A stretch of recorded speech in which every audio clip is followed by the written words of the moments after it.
Hello, it is I, your Sampai. Welcome back to Novel in a Year. This week is week 5.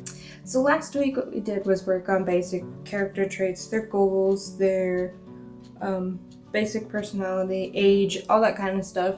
Working on basic character traits. So you should have come up with at least a protagonist and an antagonist for your story. This week you can continue figuring out more characters as you need,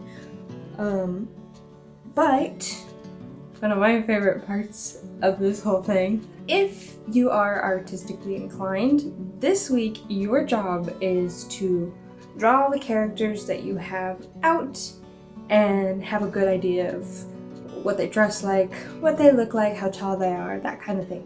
If you are less artsy inclined, try to put together a collection of pictures of actresses, actors, and other characters, animated or not, that look similar to your character or characters.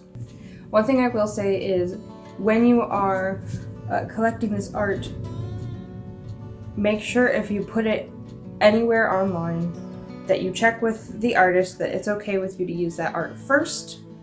Don't use it without their permission. So by the end of this week you should have a big old collection of characters so you have a better idea of what they look like. If they're a real person, you have an idea more on what their mannerisms are, what they walk like, what they talk like, that kind of thing. And in general, I just think this part's really, really fun. Making all these characters, picking out color schemes, and picking out clothes, all that kind of stuff. I love it so much. It's one of my favorite parts of creating a story. So as I said before, by now you should at least have a protagonist and antagonist, but what we didn't discuss last week was names.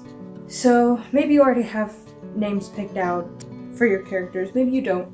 If you don't, here are some of my favorite sites to use to name search. They have the meaning of the names with them, or they're generators that sound like pretty legit names. As always, don't forget to take notes. If you want to share what you are working on with me, you can go ahead and tag me in any of my social media with hashtag SleepySampai and Novel in a Year. Did I say take notes already? I think I did. Take notes though. It's important, I promise. That's it for this time, so thank you so much for watching. Don't forget to like and subscribe if you haven't already, and tune in next week for next week's installment for Novel in a Year, and I'll see you then. Bye!